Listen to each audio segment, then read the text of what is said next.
Investigation of the flow regime around an airfoil is an important topic in aerodynamics. Hello, I'm Armin. In this video, I will show you how to model subsonic, transonic, and supersonic flows in a free field domain using ANSYS Fluent. But before we begin, let's take a moment to briefly explain the basics. The aerodynamic behavior of airfoils depends strongly on the flow regime defined by the Mach number. As velocity increases from subsonic to transonic and finally to supersonic, compressibility effects become dominant and fundamentally alter the lift, drag, and aerodynamic characteristics. Understanding these transitions is essential for predicting performance, stability, and efficiency in aircraft design. In the subsonic regime, the flow stays entirely subsonic over the airfoil, and compressibility effects are minimal. The pressure distribution is smooth, and no shocks are present. Lift increases almost linearly with angle of attack, and drag is due mainly to viscous and induced contributions. Shocks only begin to form as the Mach number approaches the critical value, but in pure subsonic conditions, they do not occur. In the transonic regime, subsonic and supersonic regions coexist on the airfoil. As shown in the figure, local supersonic pockets develop on the suction side and are terminated by normal shock waves. These shocks create a sudden pressure rise and interact with the boundary layer, which can cause separation. At Mach numbers just above critical, separation may be small, but as speed increases further, the separated region grows, reducing lift and increasing drag significantly. This marks the drag divergence Mach number. In the supersonic regime, the flow is mostly supersonic around the airfoil, interrupted by shocks and expansion fans. At the leading edge, the shock type depends on the nose geometry. Sharp noses produce oblique shocks, while blunt noses generate strong bow shocks, as shown in the figure. Additional trailing edge shocks occur where the flow recompresses. Lift is produced mainly by pressure differences created by shocks and expansions, while wave drag dominates and is highly sensitive to airfoil thickness and leading edge shape. We will use ANSYS Fluent for the simulation.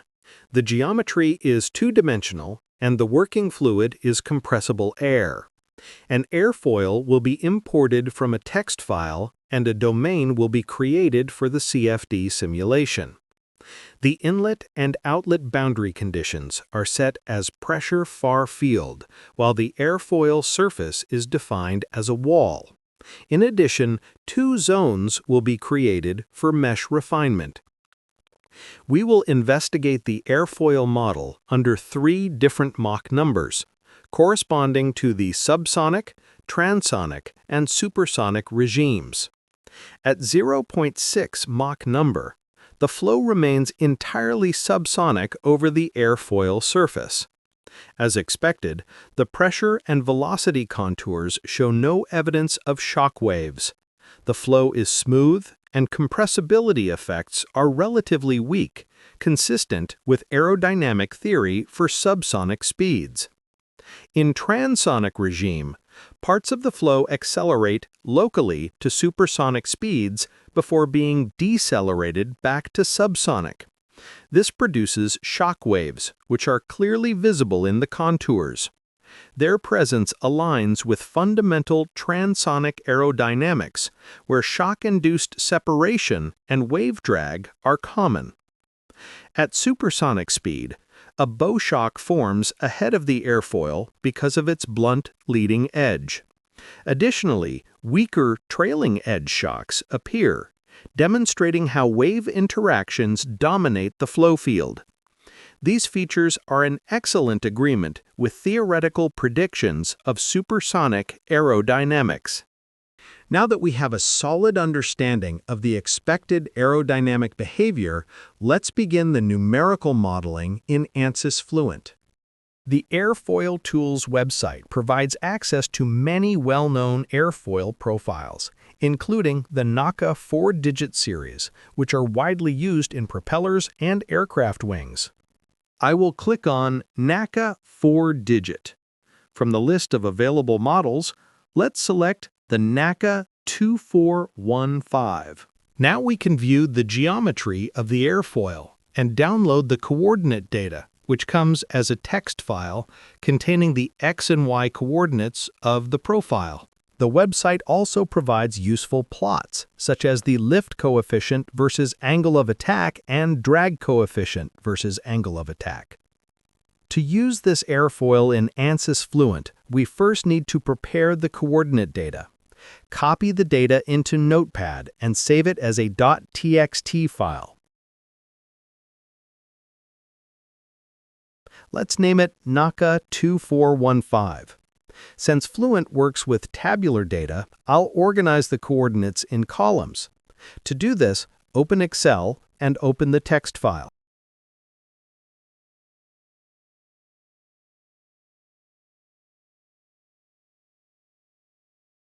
In the Text Import Wizard, I'll click Next. Since we need 2 columns, I'll check the Space option and click Next again. After that, I'll click Finish. Now the data is imported, but 3 columns are created. I'll adjust it to 2 columns. Next, we'll type 1 in the A column and apply it to all coordinates. Keep in mind that column B contains the X coordinates, and column C contains the Y coordinates. These values don't have units in the file, but we'll treat them as meters. I'll save the file again using Ctrl+S. Now we're ready to import it into SpaceClaim. First, we need to set the sketch plane to XY, since we'll carry out a 2D analysis. I'll select New Sketch Plane and choose the XY plane. Then click Plan View for a perpendicular view. Before importing, go to File, SpaceClaim Options. Under Units, set the length unit to meters. Then click OK so the text file will be imported with the correct unit system. Let's import the text file. Click on File and select Open. Change the file type to All Files, then select the airfoil text file. Finally, click Open. As you can see, the airfoil sketch appears. Click End Sketch Editing and switch to the XY plane view. The curve is currently open, so we'll need to close it and then convert it into a surface. I'll go back to Sketch mode and select the XY plane. Using the Line tool, we can connect the 2 endpoints to close the curve. Then click End Sketch Editing. Now we have a closed curve. If you open the Structure tab, you'll see the curve in the tree, but we still need a surface. To create it, select the curve and click Fill in the Design tab. Here you are. The airfoil surface is now complete. We can delete the original curves and sketch plane since they're no longer needed. Let's check the dimensions. Go to the Measure tab, click Measure, hold Ctrl, and select the 2 endpoints. As you can see, the chord length is 1 meter, which confirms that the scaling is correct. Now we're ready to define the environment domain around the airfoil. Go to the Sketch tab, select Rectangle, and click on the XY plane. Draw a rectangle at any position, then set its dimensions to 10 meters in X and 5 meters in Y. Next, we'll reposition the geometry using the Dimension tool. Select the X-axis and the top edge of the rectangle and set the distance to 2,500 millimeters. Then select the left edge and the Y-axis and set it to 1,500 millimeters. These values are optional, but as a rule of thumb, the domain should be about 10 times the airfoil chord length to prevent turbulent flow from recirculating into the boundaries. Click End Sketch Editing. Now we have two surfaces, one for the airfoil and one for the flow domain. Press Escape to exit the Pull tool. I also want to rotate the airfoil by 10 degrees. To do this, select it, click Move, and use the rotation arrows. Type 10 degrees and press Enter. Everything looks good. Finally, let's subtract the airfoil from the domain. The Project tool helps us subtract the airfoil from the domain.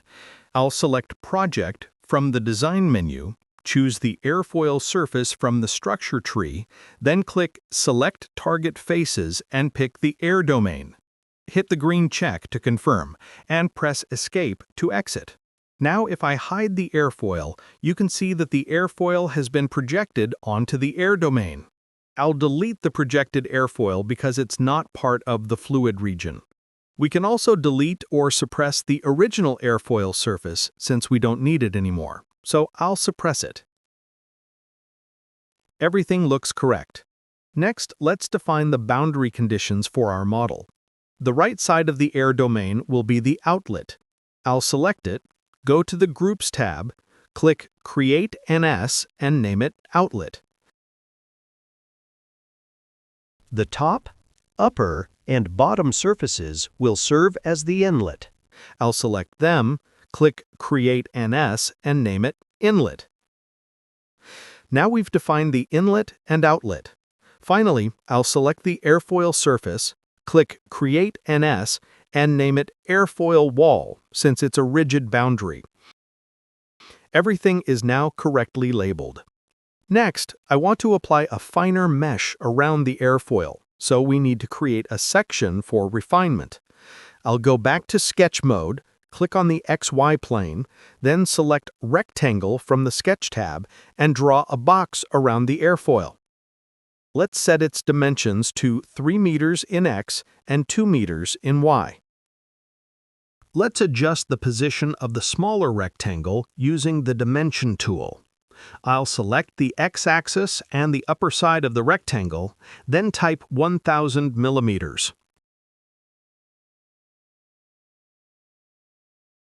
Next, we need to set the correct width, so I'll select the left and right sides of the rectangle and type 3000 millimeters.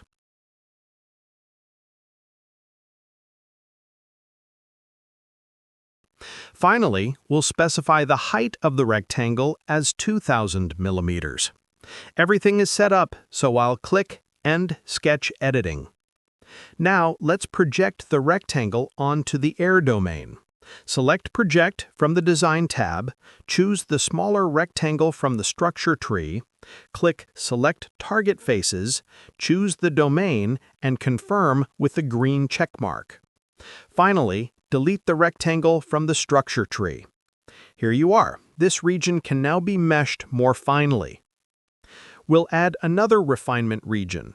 Select Rectangle and draw one with dimensions 2 meters by 1 meter.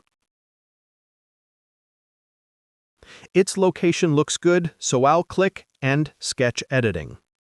Just like before, project it onto the Air domain and delete the rectangle from the structure tree. Now we have two refinement zones around the airfoil. Remember, the geometry is still a single surface. This setup allows us to assign different mesh sizes: extra fine for the smallest region, fine for the intermediate zone, and medium for the outer domain. Let's quickly recheck the named selections. Go to the Group tab and verify the right surface is the outlet, the top, bottom, and left surfaces are the inlet, the airfoil surface is labeled as Airfoil Wall. Everything looks good, but how can we change the angle of attack? It's simple. First, click on the airfoil surface and press F key or select Fill to remove the airfoil. Switch to Structure and make sure the surface is visible. Select the surface, click Move, and rotate it by 10 degrees.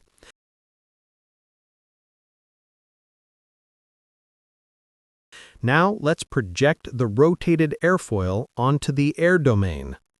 Click Project from the Design tab. Select the airfoil, then click Select Target Faces and choose the air domain. Confirm the operation by clicking the green check. Next, hide the original airfoil and delete the projected one. Now let's assign a name to the new surface.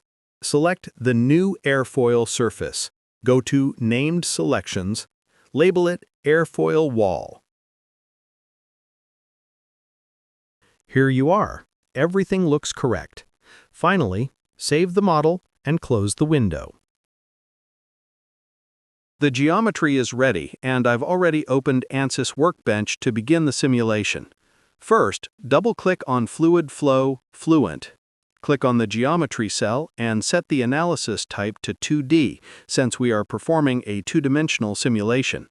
Then, right-click on Geometry, choose Import Geometry, Browse, and select the prepared airfoil file to import it. Now let's move on to the mesh preparation. Double-click on the Mesh cell to open the meshing environment. Before making adjustments, let's first generate the default mesh. Right-click on Mesh and select Generate Mesh. As you can see, the default mesh is extremely coarse and unsuitable for our simulation.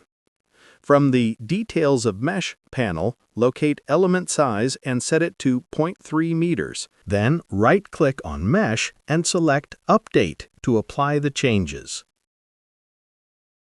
This mesh looks better, but for the outer domain, an element size of 2 meters would be more appropriate. For the inner refinement regions, we'll assign smaller element sizes. Right-click on Mesh, go to Insert, Sizing, select the larger rectangle, and click Apply. Set the element size to 5 centimeters and generate the mesh again.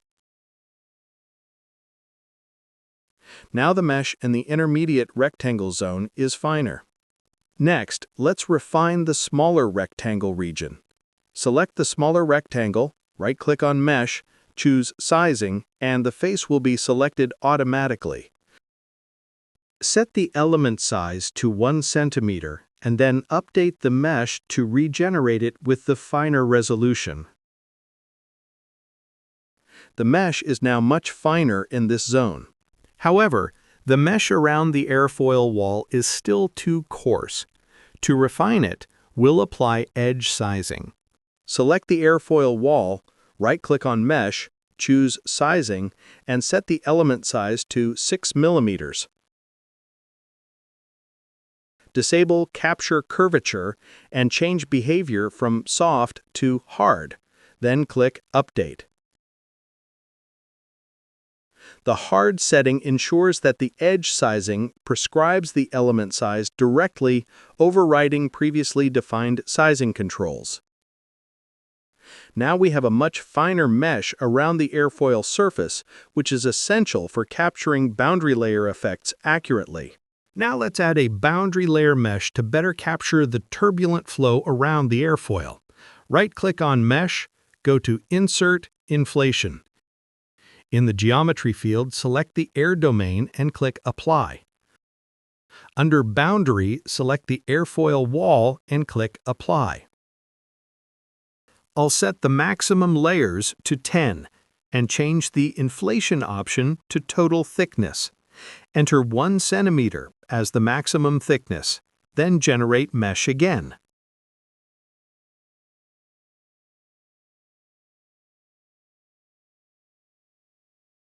Now, the 10 boundary layers together form a total thickness of 1 centimeter, which is much more appropriate. This setup successfully resolves the turbulent boundary layer around the airfoil with 10 inflation layers. Let's recheck the named boundary conditions. The right side is the outlet. The left, top, and bottom sides are the inlet. The airfoil surface is defined as the wall. Everything looks correct. We can now close the meshing module. If you notice a lightning icon on the mesh cell in Workbench, simply right-click on it and select Update to finalize the mesh. Everything looks good, and now we're ready to move on to the setup stage. In the Fluent launcher, check Double Precision to improve accuracy. Specify the number of CPU cores in the Solver Processes field. I'll enter 8 and click Start. You should enter the number according to your own processor. We're now in the setup environment. Since this is a 2D simulation, there's no need to change anything. The solver is already pressure-based. Let's expand the Models section. Because temperature changes occur due to shocks, enable the energy equation. Now I'll open the viscous model. Since flow energy is converted to thermal energy due to viscous dissipation, I'll enable viscous heating for more accurate thermal modeling. For turbulence, we'll use the K-omega SST model, which is well suited for both internal and external flows. Click OK. Next, let's define the material. Expand the Materials section and double-click on Air from the Fluid subsection. Change the density from constant to ideal gas because density varies in compressible flows. Also change the viscosity from constant to Sutherland law, since viscosity changes with temperature. Click OK. Now viscosity will vary with temperature. Click Change Create, then close the window. The next step is defining the boundary conditions. Expand the section and you'll see 4 different boundaries. Let's start with the inlet. By default, it's set to velocity inlet. Right-click and change it to pressure far field, since the airfoil is exposed to free stream flow. The pressure far field panel will open automatically. The Mach number is set to 0.6 by default, but you can change it to your desired value. I'll leave it as it is. Make sure the velocity is only in the x direction. Even though the arrows on the top and bottom boundaries point inward, normal to the edges, the flow itself only moves in the x direction. Click Apply, then close the inlet settings. Next, expand the outlet to set the proper boundary condition. By default, it's defined as a pressure outlet. Right-click on it and change it to pressure far field as well.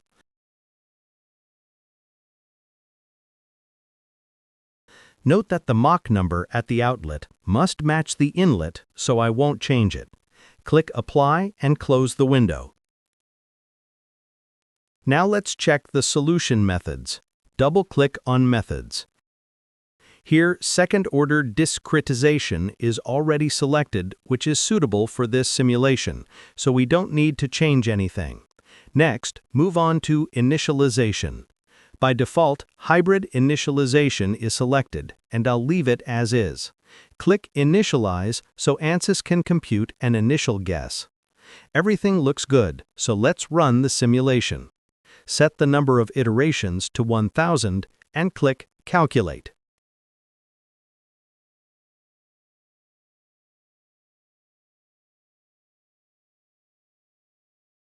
The solution is complete. Click OK and check the residuals. The solution has converged smoothly. Let's start by visualizing the pressure result. Navigate to Results and expand the Graphics section. Right-click on Contours, select New, rename the contour to Pressure, and click Save Display. Here it is. The pressure contour is now visible, and as you can see, no shocks are present.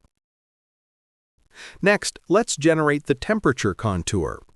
Close the contour window, right-click on Contours again, and select New. Change the variable to Temperature, then click Display. The temperature variation around the airfoil is about 42 Kelvin, and the distribution pattern matches well with the pressure contour. Rename this contour to temperature, click Save Display, and close the window. Now let's analyze a supersonic flow around the airfoil. Go back to the inlet and double-click on it. Change the Mach number to 1.2 and click Apply. Then update the outlet Mach number to the same value and click Apply. Navigate to Initialization and click Initialize, then run the calculation again.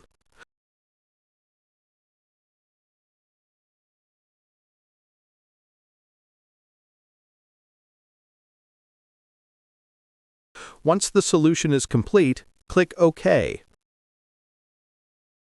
Let's check the pressure contours again by updating the results. Here you can see that the patterns are consistent and physically accurate. Next, generate the velocity contour. Right-click on Contours, select New, change the variable from pressure to velocity, and select Mach number. Then click Save Display. The Mach distribution is now visible. Finally, let's evaluate the wall Y+ values to check turbulence accuracy near the airfoil surface. Right-click on Contours, select New, rename the contour to Y+, and change the variable to turbulence and Y+. Click Save, then close the window. As shown, the Y+ value around the airfoil is about 381, which is too high for accurate lift and drag predictions. Since Y+ increases with velocity, we would need to reduce it below 5 by decreasing the maximum inflation layer thickness if we want reliable aerodynamic coefficients. Let's solve the model for a transonic flow condition. I'll go to the inlet and set the Mach number to 1, and I'll also set Mach 1 for the outlet. Next, I'll navigate to Initialization and click on Initialize. Then I'll open Run Calculation, click Calculate, and wait for the solution to complete. The solution is now complete. Click OK and check the residuals. As you can see, the solution is fully converged. Let's examine the pressure contour. I'll double-click on Pressure under Contours and click Save/Display. As you can see, no bow shock is formed in front of the airfoil, but there is an oblique shock visible in the flow field. This is consistent with transonic behavior. Now, let's check the temperature. You can see that the temperature decreases in the blue region and increases near the leading edge of the airfoil. The tutorial ends here. Thank you for watching. Please like the video and subscribe to my channel for more ANSYS Fluent tutorials.